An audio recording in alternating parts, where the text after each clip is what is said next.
In this session, we are going to talk about how to use a systematic literature review to find new research gaps. Now, we all would have heard about systematic literature review. Now, what systematic literature review does is that it is actually a literature review, but it is systematic. By systematic, we mean that what happens is that the authors would have selected a particular time period, let's say from 2001 to 2020, and they would summarize the studies based on certain inclusion and exclusion criteria, and all those studies may primarily be based on or specific to a particular topic. Let's say internal marketing, or service quality, or servant leadership, or knowledge-oriented leadership.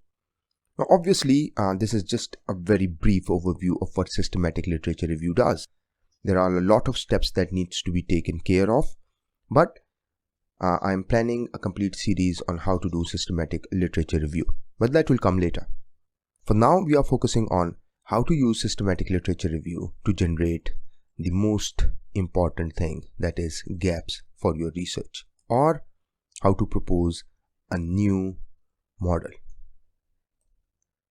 Now, how do we search for systematic literature review? Normally what happens is systematic literature review will appear with the word systematic literature review in the title, or just plain literature review. So let me do it like this. Let's say I'm interested in servant leadership, and I'm interested in its literature review.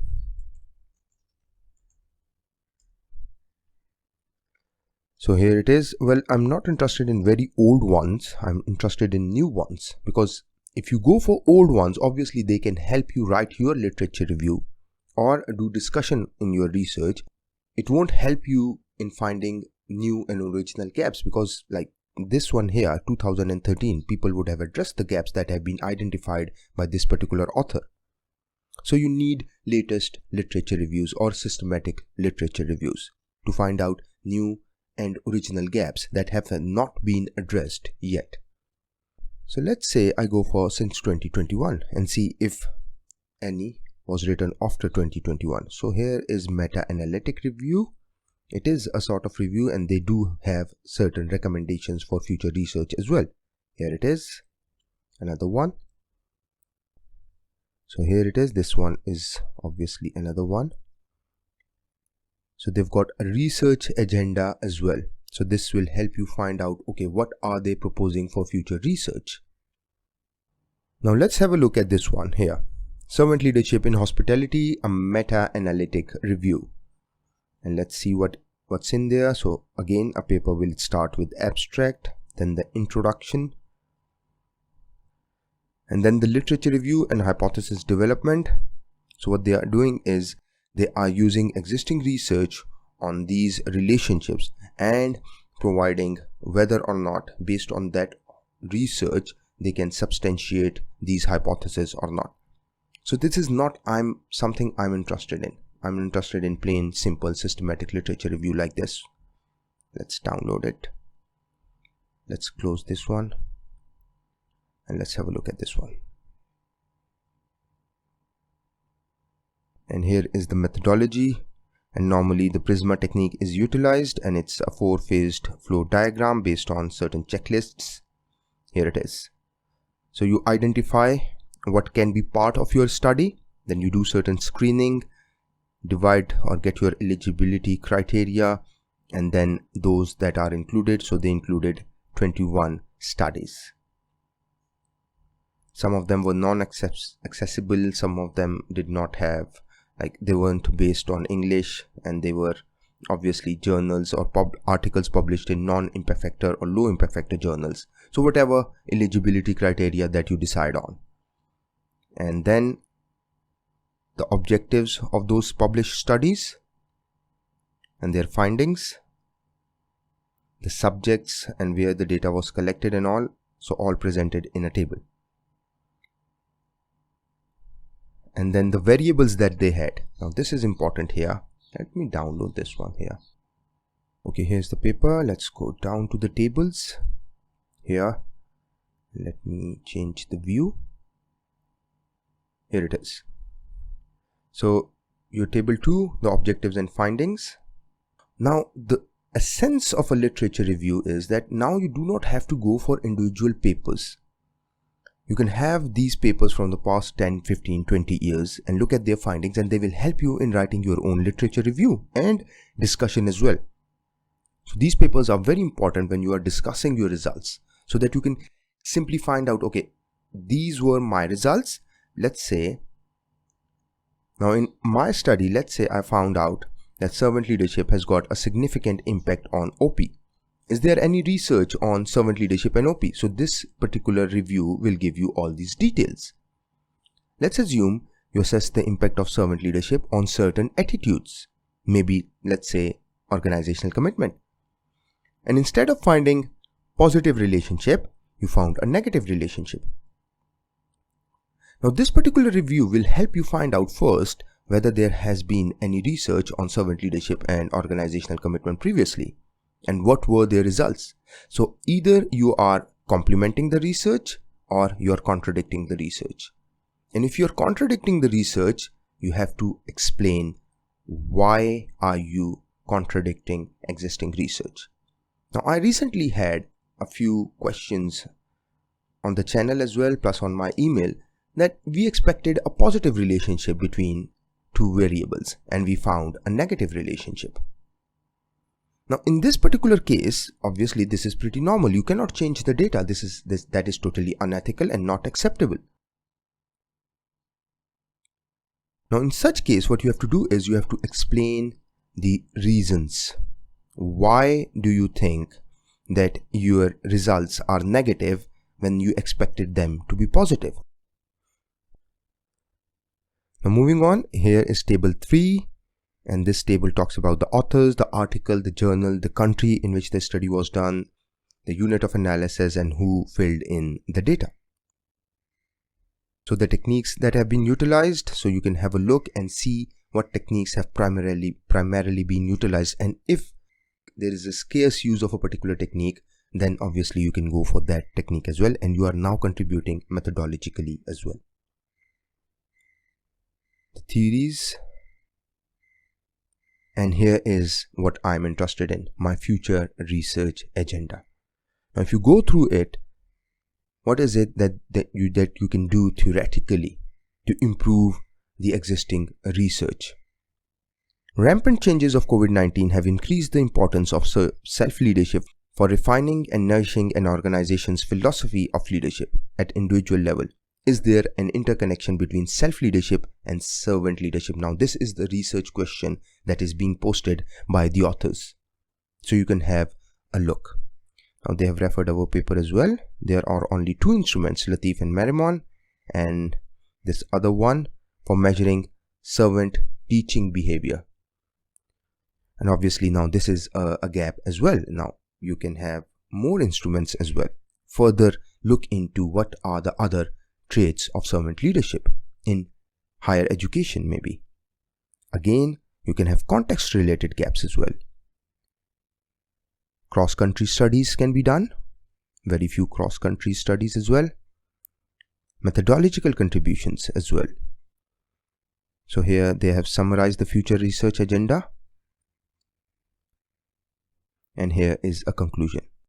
Now sometimes what happens is the authors clearly mention the research questions as well. Now let me show you a research study where they have clearly mentioned a few research questions. Now look at this one as well quickly. They have done network analysis. Now here it is. Some research areas that have not been examined in detail and deserve further investigation. Now these are the research questions that one can utilize and propose their own research study. Let's have a look at one of them. Servant leaders' system of belief and values, that is ethics, as well as other antecedents that may significantly affect followers and organizational performance. So now let's use this particular research question. So what is the research question? Servant leaders' system of belief and values, that is ethics, as well as other antecedents that may significantly affect followers and organizational performance.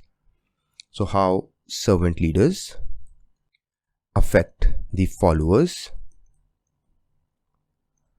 and that affects the organizational performance. Now here an important question that one must ask. What about followers?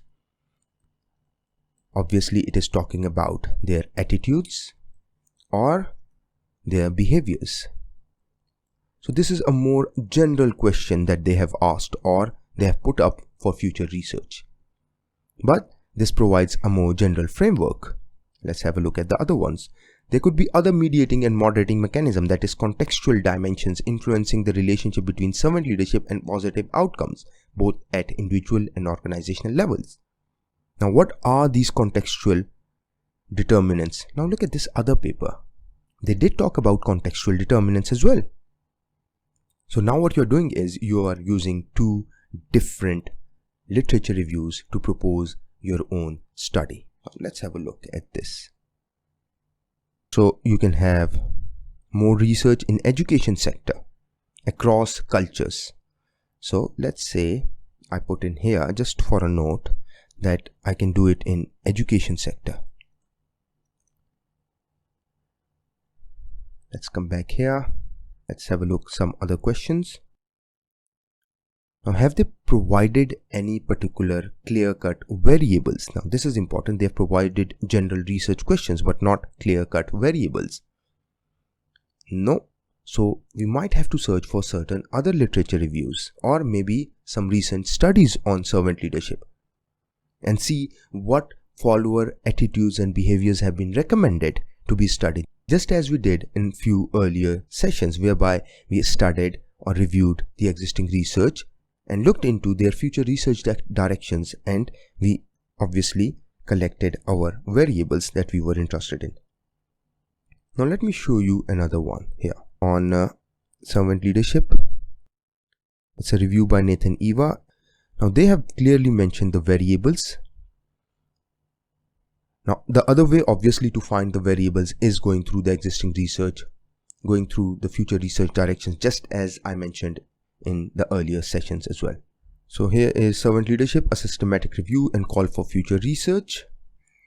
Let's go down. So what relationships have been studied? Now I'm looking for some new mediators and moderators.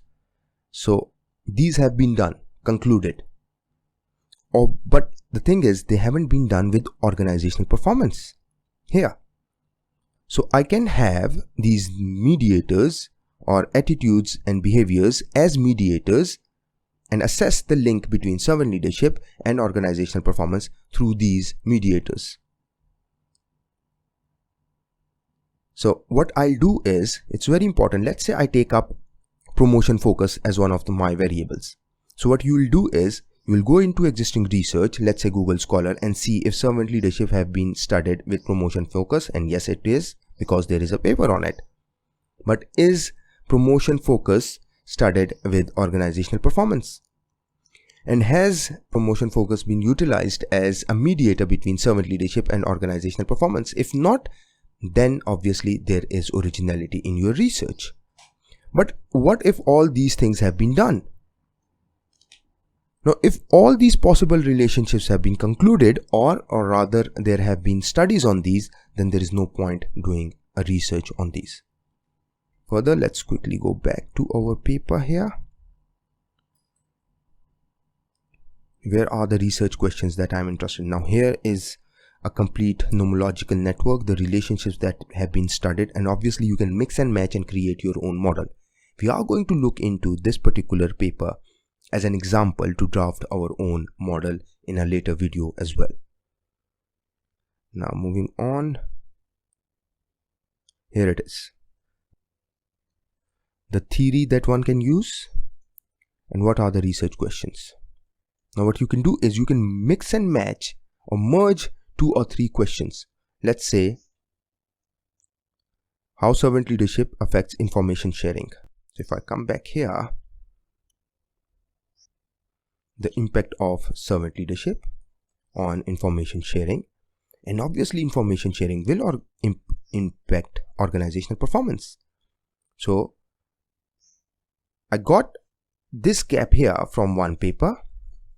Obviously I've got a reference for it. Now I've got this one from another paper, so 2 gaps. Now let's have another one here. Let's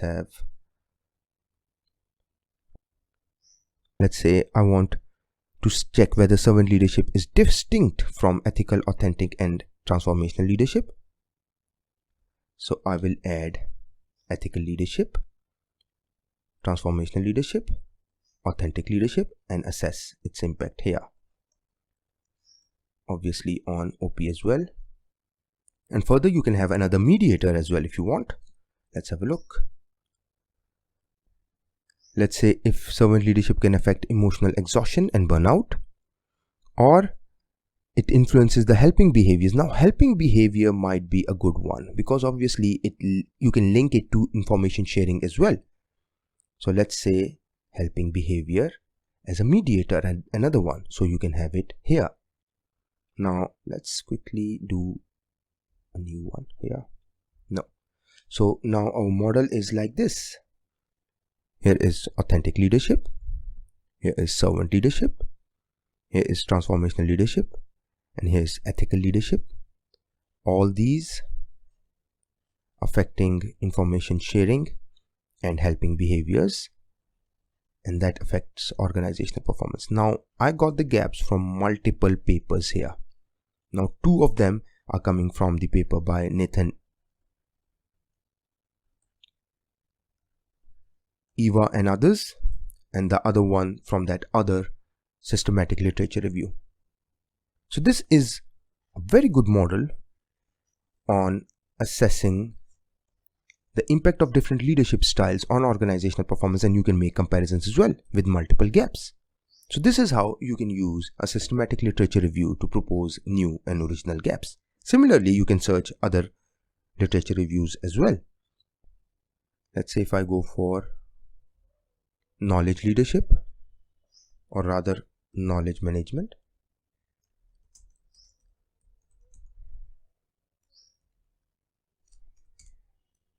Here it is. You can have structured review of knowledge management as well.